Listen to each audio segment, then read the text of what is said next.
Hello friend, आप देख रहे हो हमारा चैनल ग्रो बुक्स। तो अगर आप हमारे चैनल पर नए हैं तो प्लीज़ हमारे चैनल को सब्सक्राइब कर लीजिएगा। तो चलिए आज हम फिर से आपके लिए नई बुक लाए हैं, जिस बुक का नाम है इंजीनियस। इसका मतलब क्रिएटिविटी पर एक छोटा सा कोर्स। इनका लेखक का नाम है टीना सीलिग। तो चलिए बुक आपको दो लफ्ज़ों में बताते हैं। इंजीनियस में हम देखेंगे कि किस तरह से हम नए आइडियाज़ को पैदा कर सकते हैं और अपनी क्रिएटिविटी को बढ़ा सकते हैं। यह किताब हमें बताती है कि किस तरह से हर कोई क्रिएटिव बन सकता है। यह बुक किसके लिए है? वे जो एक मार्केटर या एक डिज़ाइनर हैं, वे जो अपनी क्रिएटिविटी को बढ़ाना चाहते हैं, वे जो नए आइडियाज़ पैदा करने के तरीके के बारे में जानना चाहते हैं। अध्याय नंबर 1। यह किताब आपको क्यों पढ़नी चाहिए? आप अपने आसपास जो भी देख रहे हैं वो सब कुछ एक समय में किसी के दिमाग में था। उस व्यक्ति ने जब उस आइडियाज़ पर काम किया और उसे हकीकत में बदला। इस दुनिया में जो भी चीज़ इंसानों ने बनाई वो सब कुछ एक आइडियाज़ के साथ शुरू हुआ था। इसी आइडियाज़ पैदा करने की ताकत को हम क्रिएटिविटी कहते हैं। अब आप सोच रहे होंगे कि यह सबके बस की बात नहीं है, लेकिन यह किताब आपको बताती है कि आप कितना गलत सोच रहे हैं। यह किताब हमारी मुलाकात उन तरीक़ों से कराती है जो कि किसी भी व्यक्ति को ज़्यादा क्रिएटिव बना सकती है। इसकी मदद से आप अपने काम को करने के आसान तरीके पैदा कर पाएंगे, नई चीज़ें खोज पाएंगे या फिर एक बेहतरीन कलाकार बन पाएंगे। इस बुक को पढ़कर आप सीखेंगे किस तरह से आप खुद को क्रिएटिव बना सकते हैं, आपके माहौल का असर किस तरह से आपके ऊपर पड़ता है, पहले आइडिया को कभी आखिरी आइडिया क्यों नहीं मानना चाहिए। अध्याय नंबर 2। अगर हम कुछ आदतों को अपना लें तो क्रिएटिविटी को हम सभी अपने अंदर पैदा कर सकते हैं। अक्सर हमें लगता है कि आर्टिस्ट या कलाकार एक हुनर के साथ पैदा होते हैं जिसे सब लोग विकसित नहीं कर सकते, लेकिन ऐसा नहीं है। इससे कोई फ़र्क नहीं पड़ता कि आपकी उम्र क्या है या आप अब तक कैसे रह रहे हैं, आप अपने अंदर क्रिएटिविटी को पैदा कर सकते हैं। इसके लिए आपको कुछ आदतों को अपनाना होगा। एग्जाम्पल के लिए आप दो अलग लगने वाली चीज़ों को एक में मिला दीजिए और कुछ नया बनाने की कोशिश कीजिए। एग्जाम्पल के लिए आप एक अलार्म को मैथ के सवालों के साथ जोड़ सकते हैं। जब तक आप सवाल का सही जवाब नहीं देंगे तब तक वो अलार्म बंद नहीं होगा। प्ले स्टोर में एक ऐसा ही ऐप बनाया गया जो तब तक बजता रहता है जब तक सवाल का सही जवाब उसमें ना डाला जाए। जो लोग सुबह सुबह उठ नहीं पाते उनके लिए यह एक बहुत अच्छा ऐप है, क्योंकि जब तक वे उस सवाल को सुलझाएंगे नहीं तब तक वो अलार्म बंद नहीं होगा, और जब तक वे उसे सुलझाएंगे उनकी नींद खुल चुकी होगी। इसके अलावा आप चीज़ों को कुछ बदलकर या फिर किसी दूसरी नज़र से देखकर अपनी क्रिएटिविटी को बढ़ा सकते हैं। हम जितना जानते हैं उसी के हिसाब से सोचते हैं और काम करते हैं, इसलिए नई समस्या का समाधान हम अक्सर नहीं खोज पाते हैं, लेकिन अगर हम उसे कुछ नई नज़र से देखें तो हम कुछ नया खोज सकते हैं। एग्जाम्पल के लिए जेम्स वाट को ले लीजिए, जिन्होंने स्टीम इंजन बनाया था। उन्होंने एक केतली में पानी को उबलते हुए देखा। उस पानी के भाप की वजह से केतली का ढक्कन ऊपर नीचे हो रहा था। इसे देखकर उन्होंने सोचा कि अगर भाप में इतनी ताकत होती है कि वो ढक्कन को ऊपर नीचे कर सके तो वो और क्या क्या कर सकने की ताकत रखती है।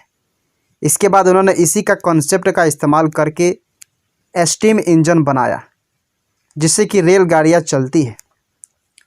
तो अक्सर हम अलग अलग चीज़ों को अलग अलग नज़र से देखकर कुछ ऐसा बना सकते हैं जो कि बिल्कुल नया हो। क्या इससे पहले आपने सोचा था कि केतली का और एक इंजन का कुछ संबंध हो सकता है? कभी कभी आपको किसी समस्या का समाधान नहीं मिलेगा, ऐसे में आपको वहाँ पर रुकना नहीं है, बल्कि अलग अलग तरीक़ों का इस्तेमाल करके आपको उसके समाधान को खोजना है। अध्याय नंबर 3, बेहतर आइडियाज़ को पैदा करने के लिए पहले आइडिया को कभी मत चुनिए। जब आपका सामना किसी समस्या से हो तो आप उसके पहले समाधान को ही आखिरी समाधान मत मान लीजिए, बल्कि खुद से यह सवाल कीजिए कि किस तरह से आप उसे बेहतर तरीके से सुलझा सकते हैं। इससे आप बेहतर आइडियाज़ को पैदा कर पाएंगे।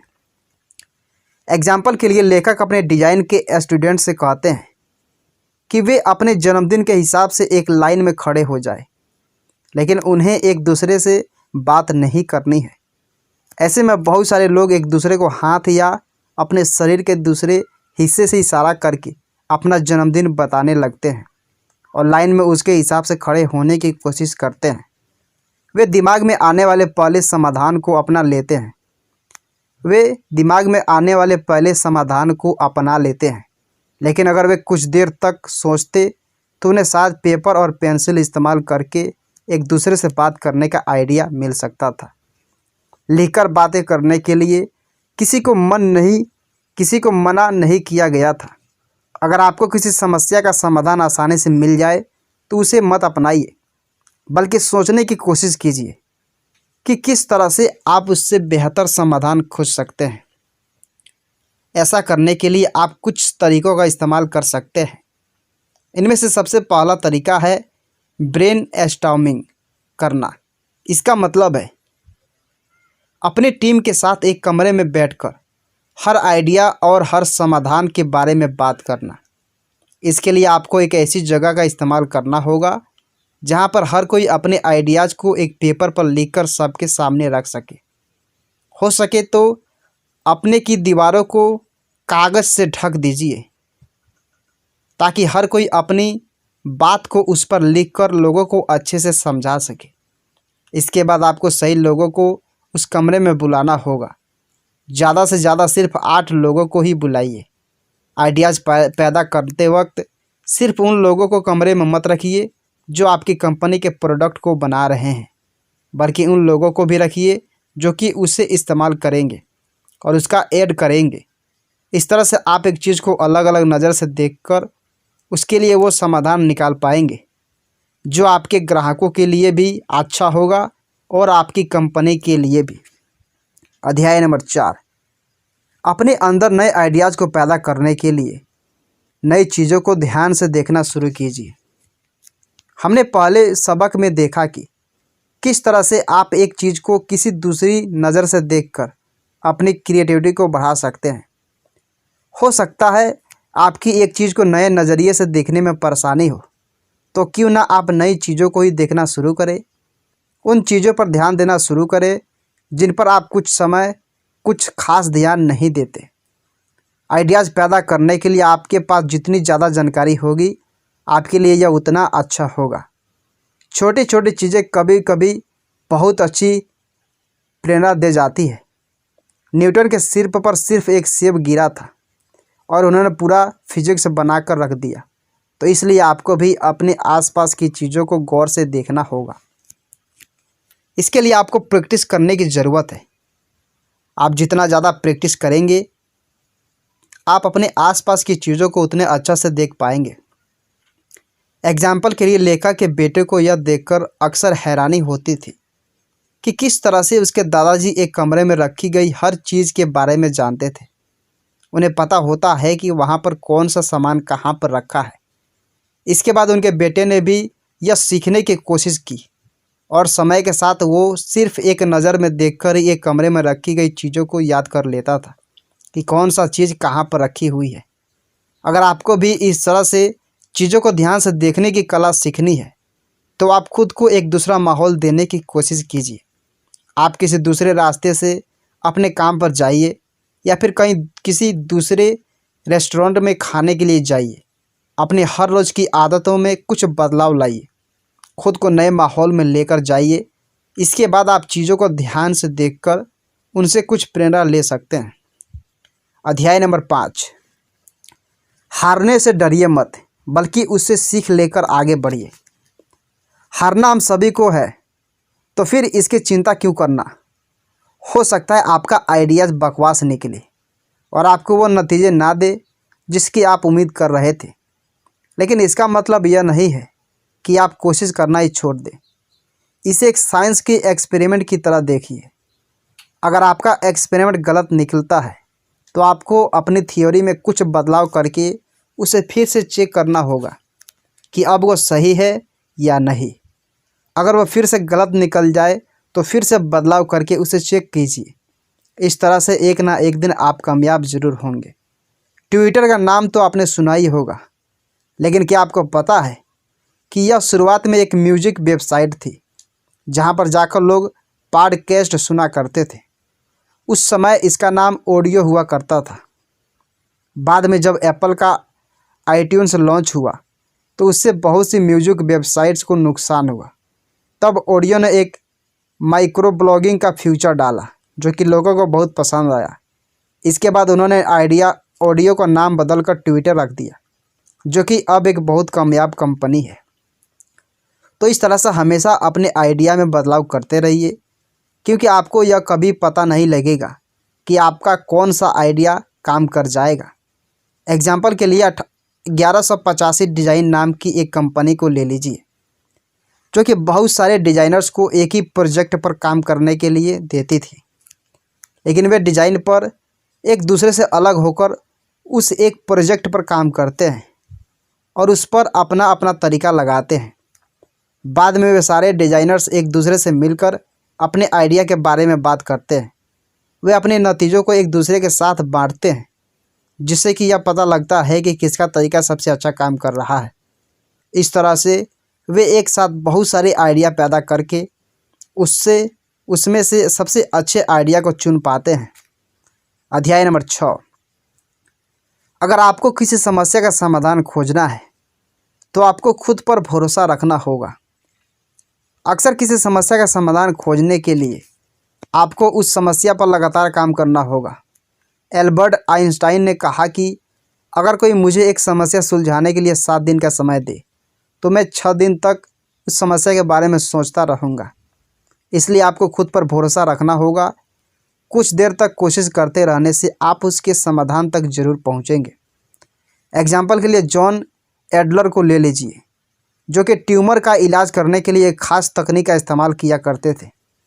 उनका मानना था कि इस तकनीक का इस्तेमाल शरीर के दूसरे हिस्सों के कैंसर का इलाज करने के लिए भी किया जा सकता है। बहुत से लोगों ने कहा कि यह नहीं हो सकता और इस पर कोशिश करना भी बेकार है, लेकिन उन्होंने इस पर काम किया और अंत में इसे संभव करके दिखाया। उन्होंने सर्जरी करने के लिए एक रोबोटिक रेडिएशन बनाया जिससे कई तरह के कैंसर का इलाज हो सकता था। इसलिए अगर आपके दिमाग में एक आइडिया आ रहा है तो उस पर काम कीजिए और हार मत मानिए। इसके लिए आपको अपने एटीट्यूड पर ध्यान देना होगा। आपको वो शब्द बदलने होंगे जो कि आपको हौसला दे। हम जो शब्द खुद से हर वक्त बोलते हैं, समय के साथ हम वैसे ही हो जाते हैं। एग्जाम्पल के लिए, जब रैडी जकबर्ग ने अपने कंज्यूमर डिपार्टमेंट का नाम बदलकर क्रिएटिव डिपार्टमेंट रख दिया तो उन्होंने देखा कि उनके डिपार्टमेंट के लोग कुछ ज़्यादा क्रिएटिव होकर काम करने लगते हैं। जब नाम बदल दिया गया तो उनके कर्मचारियों को लगने लगा कि क्रिएटिविटी उनके काम का हिस्सा है। इसी तरह से बहुत सी कंपनियां जैसे जेबॉस अपनी कंपनी का माहौल कुछ इस तरह बनाकर रखती है जिससे क्रिएटिविटी पैदा हो। वे अक्सर लोगों को आज़ादी देते हैं कि वे अपने डेस्क को अपने हिसाब से सजा सके और अपने आइडियाज़ को किसी भी वाइट बोर्ड पर सबके पढ़ने के लिए लिख सके। आप भी अपने हर दिन के एटीट्यूड में बदलाव करके खुद को क्रिएटिव बना सकते हैं। अध्याय नंबर 7, आप जिस जगह पर काम करते हैं उसका असर आपकी क्रिएटिविटी पे पड़ता है। आप जब एक डॉक्टर के पास होते हैं तो आप कुछ अलग महसूस करते हैं, लेकिन जब एक पार्क में होते हैं तो कुछ अलग महसूस करते हैं। आप अपने दोस्तों के साथ होने पर वैसा नहीं महसूस करते जैसा आप एक मीटिंग में होने पर करते हैं। इस तरह से आपका वातावरण आपके ऊपर बहुत असर डालता है और यह आपकी क्रिएटिविटी को बढ़ा या घटा सकता है। तो अगर आप अपने कर्मचारियों को एक ऐसा माहौल दें जहां पर वे मज़े से बैठकर काम कर सकें, तो आप उनकी क्रिएटिविटी को बढ़ा सकते हैं। कुछ कंपनियां कार्टून के डायनासोर इस्तेमाल करते हैं या फिर अलग अलग तरह के वातावरण को मज़ेदार बनाने की कोशिश करते हैं। साथ ही जिस माहौल में कर्मचारी एक दूसरे से ज़्यादा बात कर पाते हैं या फिर एक दूसरे के साथ मिलकर ज़्यादा काम कर पाते हैं, उस जगह पर ज़्यादा क्रिएटिविटी पाई जाती है। लेखक ने एक एक्सपेरिमेंट में इस बात को साबित करके दिखाया था। एक कमरे में उन्होंने सिर्फ टेबल रखे और दूसरे कमरे में उन्होंने सिर्फ कुर्सियां रखी। फिर वहाँ पर उन्होंने कर्मचारियों को एक पहेली सुलझाने के लिए दी। जिस कमरे में कुर्सियां रखी गई थी, वहाँ के लोग एक दूसरे के पास जाकर बैठ पा रहे थे और मिलजुल कर काम कर पा रहे थे। लेकिन जहाँ पर सिर्फ टेबल रखे गए थे, वहाँ के लोग उतने अच्छे से एक दूसरे से नहीं मिल पा रहे थे। इसका नतीजा यह देखने को मिला कि कुर्सियाँ वाले कमरे के कर्मचारियों ने पहेली को सुलझा लिया। तो इस तरह से आप भी सिर्फ अपनी कंपनी के फर्नीचर में बदलाव करके लोगों की क्रिएटिविटी को बढ़ा सकते हैं। अध्याय नंबर 8, क्रिएटिविटी को एक खेल की तरह देखिए। किसी भी तरह का खेल खेलने में हमें मज़ा इसलिए आता है क्योंकि हमें उसमें चुनौती दी जाती है और उस चुनौती को पूरा कर लेने पर हमें कुछ इनाम दिया जाता है। यह इनाम अक्सर स्कोर की तरह हमें दिया जाता है, जिससे हमें अच्छा महसूस होता है और हम उसे फिर से खेलने लगते हैं और अपने ही बनाए गए रिकॉर्ड को तोड़ने की कोशिश करते हैं। इसी तरह अगर आप खुद को भी एक आइडिया पैदा करने पर कुछ इनाम देंगे तो आपके अंदर ज़्यादा आइडियाज़ पैदा होंगे। एग्जाम्पल के लिए प्रोटियस बायोमेडिकल नाम की एक कंपनी को ले लीजिए। इस कंपनी जब भी कोई कर्मचारी कुछ नया बनाकर उसका पेटेंट लेने के लिए एक अर्जी देता है, तो उसे इनाम में एक रबड़ का दिमाग दिया जाता है, जाने वो अपने टेबल पर रख सके। इस तरह से वहाँ के कर्मचारियाँ खुशी मिलती है इस तरह से वहाँ के कर्मचारियों को खुशी मिलती है कि उन्होंने कुछ अच्छा किया। इसके अलावा जब आप अपने समय या साधनों को कम कर देते हैं तो भी आप अपनी क्रिएटिविटी को बढ़ा सकते हैं। एग्जाम्पल के लिए शेक्सपियर अपनी कविताओं को सानेट के फॉर्म में लिखा करते थे, जिसका मतलब है कि वे सिर्फ 14 लाइन की कविताएं लिखने की कोशिश करते थे। इस तरह से वे कम शब्दों में अपनी बात को मज़ेदार तरीके से कहने के तरीके खोज लेते थे। इस तरह से लिटरेचर में कविताएं लिखने के बहुत से तरीके हैं, जिसमें आप एक लाइन में सिर्फ कुछ शब्दों का ही इस्तेमाल कर सकते हैं। इस तरह से जब आप अपने समय को कम कर देते हैं तो भी आप अपनी क्रिएटिविटी को बढ़ा देते हैं। ज़्यादा समय होने की वजह से हम अपने ध्यान को भटकाने लगते हैं, लेकिन जब समय कम होता है तो हम दिए गए काम पर फोकस करते हैं। इसलिए एग्ज़ाम में आपको थोड़ा समय दिया जाता है ताकि आप उतने में ही अपनी क्रिएटिविटी का इस्तेमाल करके सब कुछ लिख सकें। कुल मिलाकर क्रिएटिविटी कुछ ऐसा नहीं है जिसके साथ सिर्फ कुछ खास किस्म के लोग पैदा होते हैं।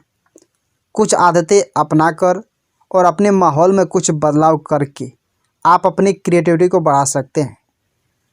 आप अगर नई जगहों पर जाएं, नए लोगों से मिलें या फिर नए काम करें तो आप अपनी क्रिएटिविटी को बढ़ा सकते हैं।